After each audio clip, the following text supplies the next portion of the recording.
Hello friends, मेरा नाम है राकेश कुमार और आप देख रहे हैं मेरा यूट्यूब चैनल। तो चलिए आज की एक्टिविटी स्टार्ट करते हैं। आज मैं आपके लिए एक और बेहतरीन वीडियो लेकर आया हूं जो आपकी इंग्लिश सीखने में मदद करेगा। तो चलिए स्टार्ट करते हैं। तुमने तो वही कपड़े पहन रखे हैं जो तुमने कल पहने थे। तुमने तो वही कपड़े पहन रखे हैं जो तुमने कल पहने थे।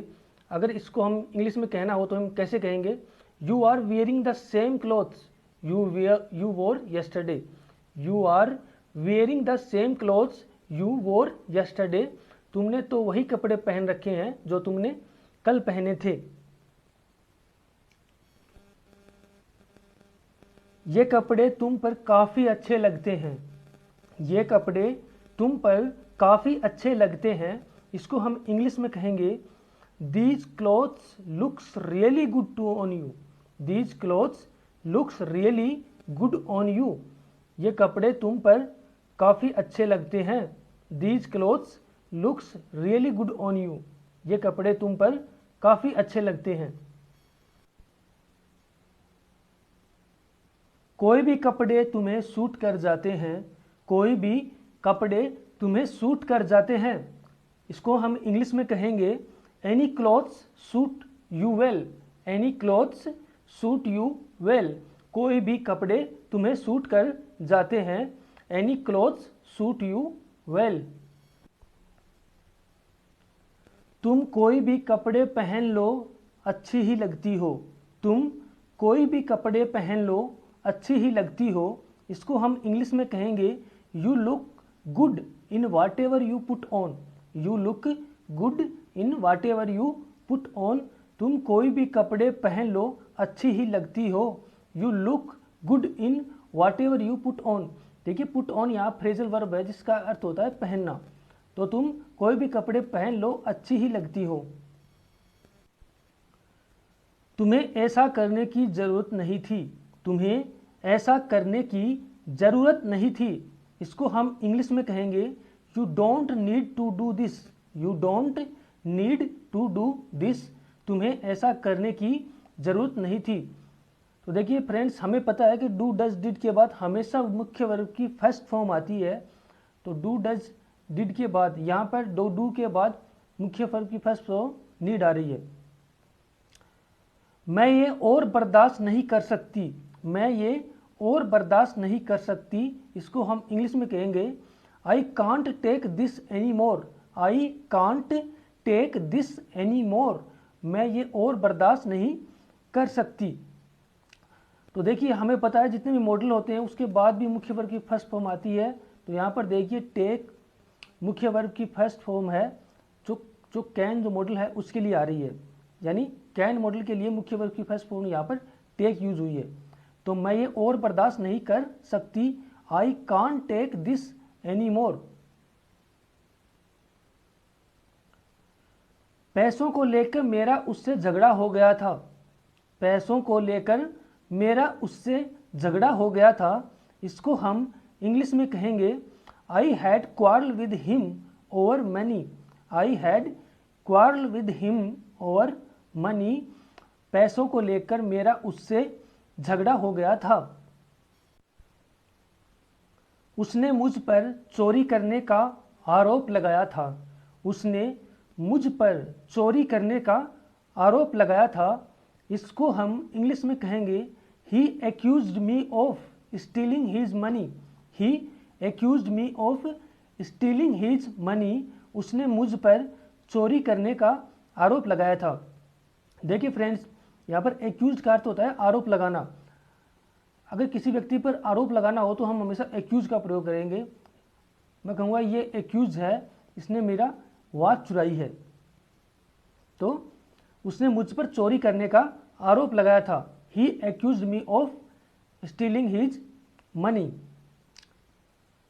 तब उसे मैंने उससे कभी बात नहीं की थी। तब से मैंने उससे कभी बात नहीं की थी। इसको हम इंग्लिश में कहेंगे साइंस देन। साइंस देन मतलब तब से। Since then I have never talk to him. I have never talk to him. तब से मैंने उससे कभी बात नहीं की थी। कब से? जब से उसने मेरे पे चोरी का आरोप लगाया था। Since then I have never talk to him. मैंने कभी नहीं सोचा था कि तुम मेरे साथ ऐसा कुछ करोगे। मैंने कभी नहीं सोचा था कि तुम मेरे साथ ऐसा कुछ करोगे। इसको हम इंग्लिश में कहेंगे I never thought you would do something like this to me. I never thought you would do something like this to मी।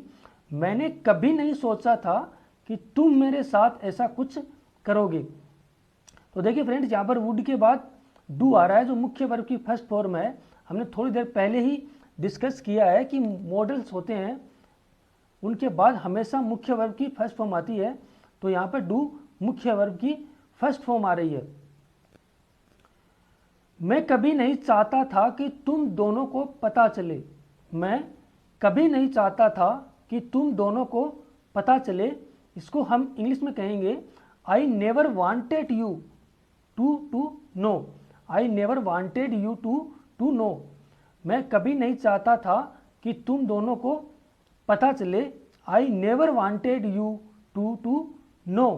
मैं कभी नहीं चाहता था कि तुम दोनों को पता चले।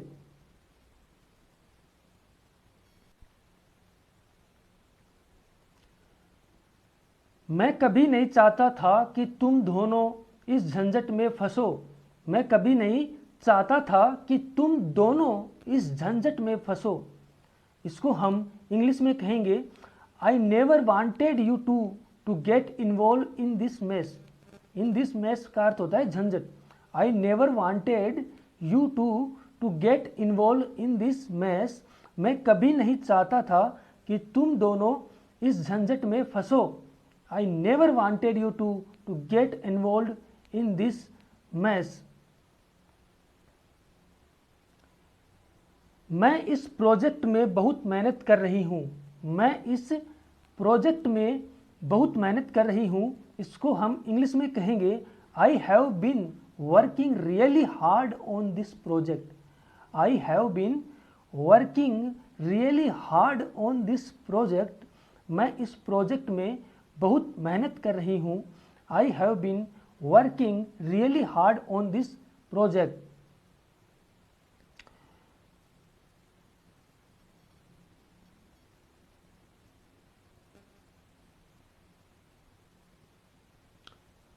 कोई बात नहीं, ये कोई बात बड़ी नहीं है। कोई बात नहीं, ये कोई बड़ी बात नहीं है। कोई बात नहीं, ये कोई बड़ी बात नहीं है। इसको हम इंग्लिश में कहेंगे no problem, it is not a big deal. No problem, it is not a big deal. कोई बात नहीं, ये कोई बड़ी बात नहीं है। No problem, it is not a big deal. देखिए, बिग डील का अर्थ होता है कोई बड़ी बात नहीं। It is not a big deal, कोई बड़ी बात नहीं। तो फ्रेंड्स ये था आपके लिए आज का वीडियो। अगर आपको ये वीडियो पसंद आया तो please do like and subscribe my YouTube channel. Thank you for watching.